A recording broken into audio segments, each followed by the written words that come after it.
Now, this is fairly straightforward, right? So basically, once I've identified a particular step, the next one will be for me to actually go and fill what are all the different possibilities that I would like to execute for it, right? So in this case, it is like, for example, in our case, what was it? This was, so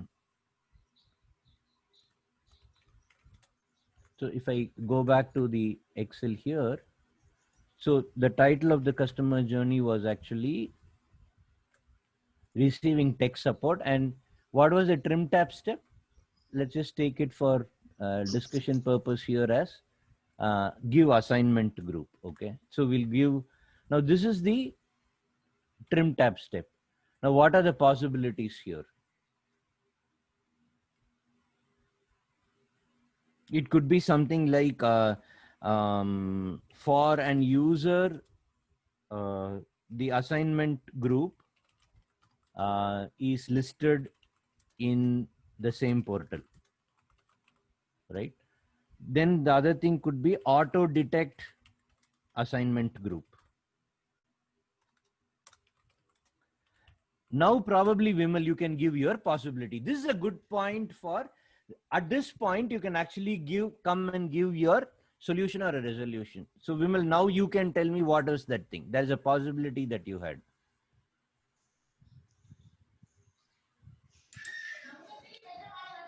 No, I think it was Saurabh. it was Saurabh. Oh, it was Saurabh, is it? Okay.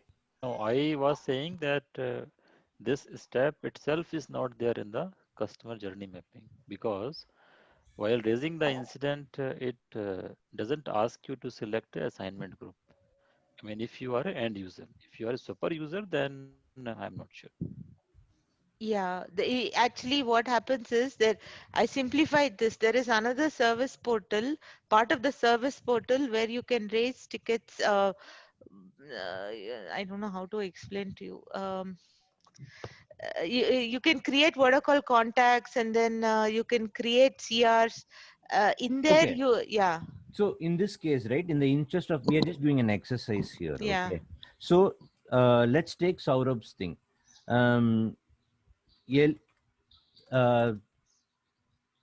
let's say that learn correct tool to avoid assignment group input. Okay, so let's say something like that is there. So obviously of these three things, if I have to look at it, then it would come that so for, in order to do this, where do I do it? Who should I ask? I'll actually have to discuss. Let's assume that I really don't know. Then I will actually do a MVP with Saurabh on this, because I just have to go and ask him.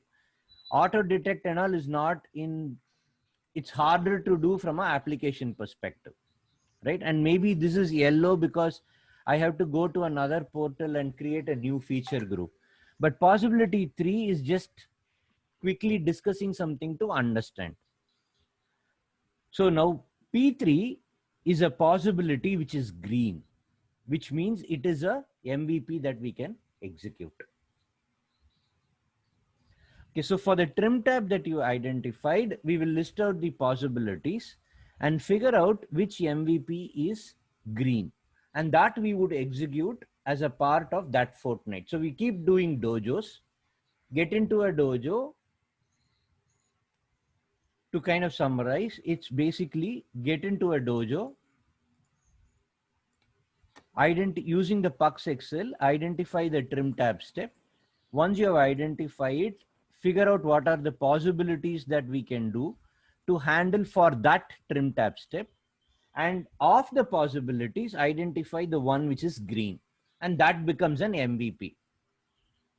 And when you finish an MVP, you will enter a journal called a completed MVP. So this keeps on going in a cycle, and we'll take it further from there. So do a dojo, use the Pux Excel, and then the possibility filter, execute an MVP, and do a completed journal, and then just we keep rolling this again and again. Okay, so once you do a couple of dojos, it will become easier. The ones who have